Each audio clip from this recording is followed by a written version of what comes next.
السلام علیکم ورحمۃ اللہ وبرکاتہ۔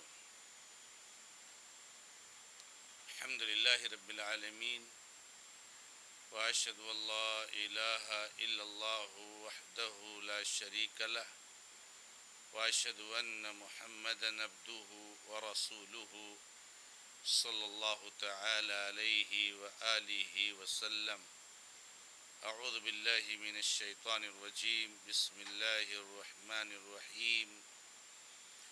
ومن أظلم ممن منع مساجد الله أن يذكر فيها اسمه وسعى في خرابها أولئك ما كان لهم أن يدخلوها إلا خائفين لهم في الدنيا خزي ولهم في الآخرة عذاب عظيم۔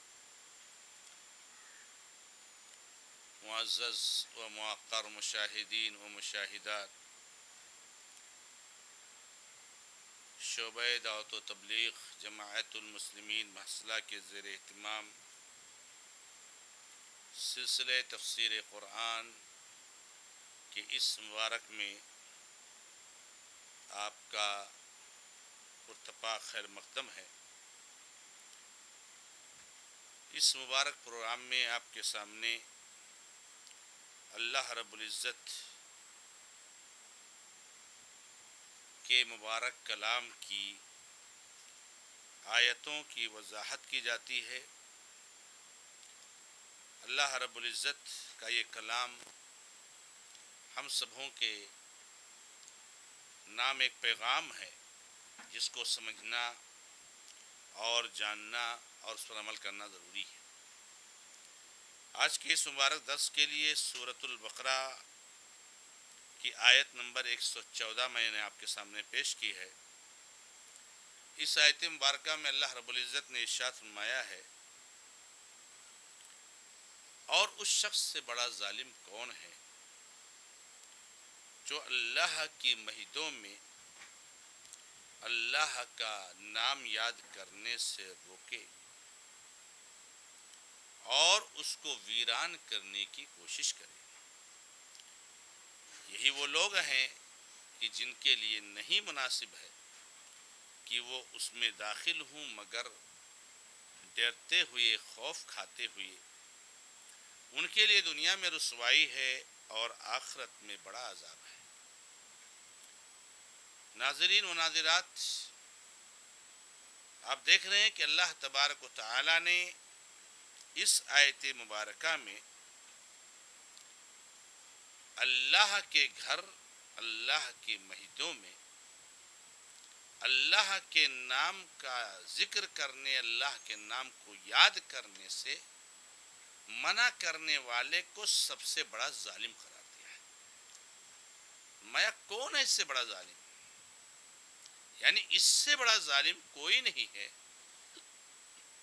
کہ آدمی اللہ تعالیٰ کے گھر میں، مسجدوں میں اللہ رب العزت کی عبادت کرنے، اللہ رب العزت کا نام لینے، اللہ کا ذکر کرنے سے روکے۔ بھئی کوئی انسان اللہ رب العزت کے گھر میں اللہ کا ذکر کر رہا ہے تو اس سے کسی کو کیا تکلیف ہے؟ اب اس کو بھی اگر کوئی روکتا ہے تو یہ سب سے بڑا ظالم ہے۔ اور دوسری بات، اس آیت کریمہ میں یہ ہمیں اور آپ کو معلوم ہوتی ہے کہ اللہ کے گھر میں اللہ کا ذکر کرنے سے روکنا مسجد کو ویران کرنا، مسجد کو ڈھانا ہے، مسجد کو گرانا ہے، مسجد کو غیر آباد کرنا ہے۔ یعنی مسجد کی تعمیر اصل یہ نہیں ہے کہ آپ اس کو اینٹ گارے سے بنا دیں۔ مسجد کو آباد کرنا اصل یہ نہیں ہے کہ آپ اس کی دیواریں کھڑی کر کے چھت لا دیں، بلکہ مسجد کی تعمیر، مسجد کی عمارت اور مسجد کو آباد کرنا اصل یہ ہے کہ لوگ اس میں نمازیں پڑھیں، اس میں اللہ کا ذکر کریں، اللہ رب العزت کی توحید کا غلغلہ ہو اور اللہ رب العزت کے قرآن کی تلاوت کی جائے، اس کو سمجھا جائے تو یہ جو اعمال اور عبادات اس میں انجام پائیں گے تو ایسی مسجد ویران نہیں ہے بلکہ آباد ہے۔ گرچہ وہ ہے چھپر کی، گرچہ 4 کھمبے کھڑے کر کے ایک چھپر ہی کیوں ڈال نہ دیا گیا ہو. مسجد کی عمارت تو بہت معمولی ہے، لیکن یہی مسجد اصل آباد ہے. یہی مسجد کی تعمیر اصل تعمیر ہے. تو مسجد کو اللہ رب العزت کی عبادت سے معمور کرنا، مسجد کو آباد کرنا ہے. بلفظ دیگر، مسجدوں میں اللہ کا ذکر نہ کرنا، اللہ کی عبادت نہ کرنا، یہ مسجدوں کو غیر آباد کرنا، ان کو ڈھانا اور ان کو گرانا ہے. ہمارے ان بھائیوں کو ذرا ہوش کے ناخن لینا چاہیے جو مسجدوں میں نہیں آتے ہیں، کہ ایک تو غیر مسلم ہے جو مسجدوں کے در و دیوار، چھت اور کالم کو توڑ کر کے اس کو ڈھاتا ہے، اور ایک آپ مسلمان ہو جو مسجدوں میں اللہ کی عبادت، اللہ کا ذکر نہ کر کے اس کو ڈھاتے ہیں. یہ دونوں جو ہے اس کو ڈھانا ہے، اس کو غیر آباد کرنا ہے، اس کو برباد کرنا ہے، اس کو گرانا ہے. تو اصل مسجد کی تعمیر میرے بھائیوں یہ ہے کہ آدمی اللہ کے گھر میں اللہ کی عبادت کرے. اب ہر آدمی یہ سوچے کہ وہ اللہ رب العزت کے گھر کو آباد کرنے میں کتنا حصہ لیتا ہے، کتنا اس میں نماز پڑھنے آتا ہے، کتنا اس میں تلاوت کرتا ہے، کتنا اس میں ذکر تسبیح تحلیل کرتا ہے، کتنا اس میں دعا مناجات توبہ استغفار کرتا ہے، کتنا اور کتنا. بہت افسوس کے ساتھ یہ کہنا پڑتا ہے کہ ہم میں سے بہت بڑی تعداد مسلمانوں کی وہ ہے جو ہفتہ بھر مسجدوں میں جھانکنے کو نہیں آتے، مسجدوں کو جھانکتے بھی نہیں ہیں، اور جمعہ کے دن جب خطبہ بالکل ختم ہونے والا رہے گا یا ختم ہو چکا ہوگا تو وہ آ کر کے 2 رکعت نماز پڑھ کر کے مسلمانوں میں اپنا نام لکھانے کی کوشش کرتے ہیں. اور کچھ بھائی تو ہمارے ایسے ہیں کہ جو نعوذ باللہ جمعہ کو بھی نہیں پہنچ کر کے بس صرف عید الاضحیٰ، عید الفطر وغیرہ کو پہنچ جاتے ہیں. بہت بڑی غفلت ہے یہ میرے بھائیوں. میرے بھائیوں، اللہ رب العزت نے اس آیت کریمہ میں جو مسجدوں میں اللہ کا ذکر کرنے سے روکنے کا تذکرہ کیا، اس سے کون مراد ہیں، اس کے بارے میں آپ کو مختلف باتیں تفسیر کی کتابوں ملیں گی. بعض مفسرین کہتے ہیں کہ اس سے مراد عیسائی ہیں، کیونکہ اس زمانے میں عیسائیوں نے روم کا ساتھ لے کر یا روم کے ساتھ مل کر بیت المقدس میں یہودیوں کو اللہ کی عبادت کرنے سے روکا تھا. تو اسی واقعے کی طرف اللہ تبارک و تعالی اشارہ فرما رہے ہیں کہ دیکھیں کتنے بڑے ظالم ہیں یہ، جو اللہ کی عبادت کرنے سے اللہ کے گھر میں لوگوں کو روکتے ہیں، اور اس طرح وہ مسجد کی تخریب کاری میں اور مسجد کو گرانے اور ڈھانے میں حصہ لیتے ہیں. اس رائے کو اور اس قول کو، اس بات کو علامہ مفسر کبیر ابن جریر طبری حفظہ اللہ نے اختیار کیا ہے. علامہ حافظ ابن کثیر رحمہ اللہ اس کی تفسیر میں لکھتے ہوئے کہتے ہیں کہ نہیں، اس سے مراد کفار مکہ ہے. کفار مکہ نے قدم قدم پر اللہ کے گھر میں اللہ کا نام لینے سے روکا ہے. آپ کو سبھی ماں کو معلوم ہے کہ بہت سارے صحابہ کو، بہت سارے مسلمانوں کو، بلکہ اللہ کے نبی علیہ الصلوۃ والسلام کو کافر جو ہے خانہ کعبہ میں جا کر کے اللہ کی بات کرنے سے روکتے تھے، ان کو ستاتے تھے، تکلیفیں دیتے تھے. اور انہوں نے اس طرح سے اللہ رب العزت کی عبادت کرنے والوں کی زندگی تنگ کر دی کہ وہ مجبور ہو کر کے خانہ کعبہ سے ہجرت کر کے مدینہ منورہ آئے، یا حبشہ گئے 2 بار. اس طرح سے کسی کو اللہ کے گھر سے نکلنے پر مجبور کر دینا، یہ بھی اللہ کے گھر کو غیر آباد کرنے میں حصہ لینا ہے. اور پھر معاملہ یہیں تک نہیں رہا، بلکہ جب حدیبیہ کا موقع آیا تو ان لوگوں نے بالکل قطعی طور سے مسلمانوں کو مکہ میں داخل ہونے سے منع کر دیا.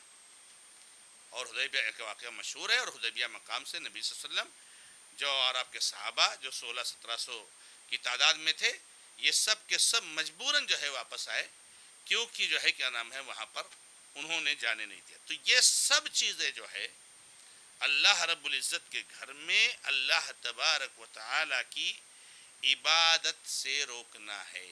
اللہ تعالیٰ کی عبادت سے روکنا ہے. ان سارے واقعات کو، اس لیے کہ کبھی ایسا ہوتا ہے کہ کئی واقعات پر ایک ہی آیت نازل ہوتی ہے، تو سارے واقعات اس لیے کہتے ہیں العبرۃ بعموم اللفظ لا بخصوص السبب. بھائی اصل اعتبار تو جو ہے الفاظ کے عموم کا ہوتا ہے، کسی خاص سبب کا نہیں. جب کوئی آیت نازل ہوئی، اب وہ آیت جس واقعے پر فٹ ہوتے جائے اب اس پر فٹ کیجیے. آج ہم اپنے ماحول میں، ہم اپنے ملک کے شر پسند عناصر، فرقہ پسند جو طاقتیں ہیں اور جو انسانیت کے نام پر کلنک ہیں، جنہوں نے بابری مسجد میں مسلمانوں کو اللہ کی عبادت کرنے سے روکا، اور روکا ہی نہیں بلکہ اس مسجد کو ڈھا دیا، اور ڈھایا ہی نہیں بلکہ یہ مسجد جو توحید کی علامت تھی اس جگہ پر آج شرک کا اڈا بنایا انہوں نے. یہ بھی اللہ رب العزت کے مسجد گھر میں، اللہ تعالیٰ کے مسجد میں اللہ کے ذکر کرنے سے روکنا ہے. تو جتنے بھی واقعات جو اس طرح کے ہیں، ان سارے واقعات پر ہم اس آیت کو فٹ کر سکتے ہیں. اور یہی نہیں میرے بھائیوں، میری بہنوں، معاملہ صرف یہیں تک نہیں ہے، بلکہ آج ہمارے اچھے خاصے جو مسلم جماعتیں اور تنظیمیں اور مسلمانوں کے جو مختلف مسالک ہیں، ان میں سے بہت سارے مسلک والے ایک دوسرے مسلک کو اللہ کے گھر میں اللہ کی بات کرنے سے روکتے ہیں. یہ بھی اسی کی شکل ہے. بھائی آپ نے دیکھا ہوگا شہروں میں بہت ساری جگہوں پر بہت سارے متشدد اور متعصب اور جاہل قسم کے لوگ مسجد کے دروازے پر یہ بورڈ لگاتے ہیں کہ یہ مسجد فلاں کے مسلک کی ہے، اس مسجد میں فلاں فلاں کا داخلہ ممنوع. آپ کو کیا حق پہنچتا ہے؟ اللہ کے گھر میں اللہ کی عبادت کرنے سے کسی کو روکنے سے آپ کو حق کیا پہنچتا ہے؟ آپ کا کوئی نظریہ ہے، آپ کا کوئی سوچ ہے، آپ کسی انداز سے اللہ کی بات کرتے ہو، آپ کرو. کوئی دوسرے انداز سے اللہ تعالیٰ کی بات کرتا ہے تو آپ کو حق نہیں اس کو روکنے کا. یہ بھی اس کی ایک شکل ہے میرے بھائی. ایک موحد، ایک سنت پر عمل کرنے والا اللہ کے لیے نماز پڑھنا چاہتا ہے، مگر مسجد کے دروازے اس کے لیے بند کر دیے جاتے ہیں. یہ بھی اس میں داخل ہے میرے بھائیوں. تو اللہ تعالیٰ نے فرمایا کہ وہ ان سے بڑا ظالم کون ہو سکتا ہے جو اللہ تبارک و تعالیٰ کی مسجدوں میں اللہ کا نام لینے سے روکے اور اس طرح سے اس کی ویرانی میں حصہ لے. بہت اہم مسئلہ اس سے معلوم ہوا میرے بھائیوں اور میری بہنوں کہ اللہ کے گھر میں اللہ کا ذکر کرنے سے روکنا، مسجد کو ڈھانا، مسجد کو غیر آباد کرنا، مسجد کو ویران کرنا ہے. ایسے لوگوں کا مسجد کے ویران کرنے میں حصہ ہے.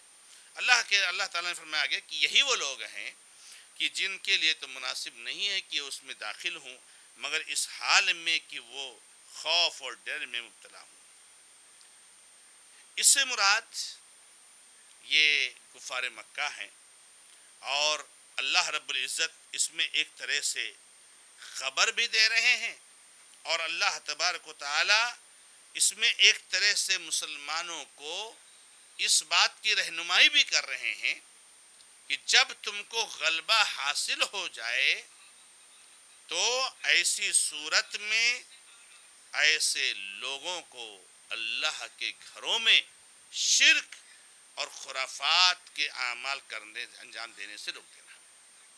چنانچہ اللہ کے نبی محمد رسول اللہ صلی اللہ علیہ وسلم کو جب اللہ تعالیٰ نے سن 9 ہجری میں، سن 8 ہجری میں جو ہے مکہ جب فتح ہوا تو اللہ کے نبی علیہ السلام نے سن 9 ہجری میں اعلان کرا دیا کہ لوگوں سن لو، اب اگلے سال سے کوئی مشرک خانہ کعبہ میں داخل نہیں ہو سکتا ہے.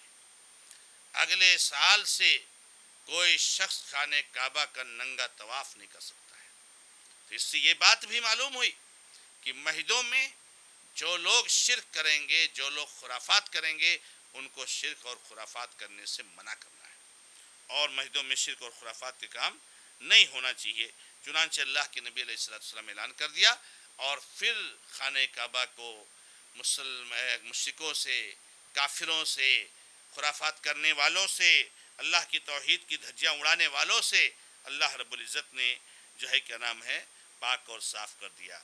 اللہ تبارک و تعالیٰ نے اس آیت کے آخر میں فرمایا، یہی وہ لوگ ہیں جن کے لیے رسوائی ہے۔ ایسے لوگوں کو ہوشیار ہو جانا چاہیے جو اللہ کے گھر میں اللہ کا ذکر کرنے سے روکتے ہیں کہ رسوا ہو کر کے رہو۔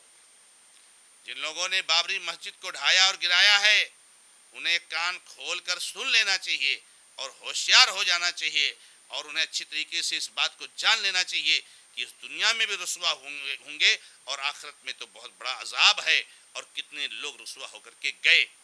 تو جو لوگ اس طرح کی حرکت کرتے ہیں ان کو رسوائی کا سامنا کرنا پڑتا ہے۔ یہ اللہ رب العزت کی دھمکی ہے، وعید ہے، اور اللہ تعالیٰ نے فرمایا کہ آخرت میں تو بڑا عذاب تیار ہی ہے۔ تو معزز بہنوں اور بھائیوں، خلاصہ درس یہ ہے کہ اللہ رب العزت کے گھر میں، مسجدوں میں اللہ کا ذکر کرنے سے قطعی طور سے نہیں روکنا چاہیے، بلکہ اس کے لیے سہولتیں پیدا کرنی چاہیے، آسانیاں پیدا کرنی چاہیے۔ اللہ تعالیٰ سے دعا ہے کہ رب العزت ہمیں اور آپ کو سب کو اللہ تبارک و تعالی اللہ کے حکم کے خلاف ورزی سے محفوظ رکھے۔ هذا ما عندي والله تعالی عالم، والحمد لله رب العالمین، وصلی اللہ علی محمد وسلم تسلیما کثیرا، والسلام علیکم ورحمۃ اللہ وبرکاتہ۔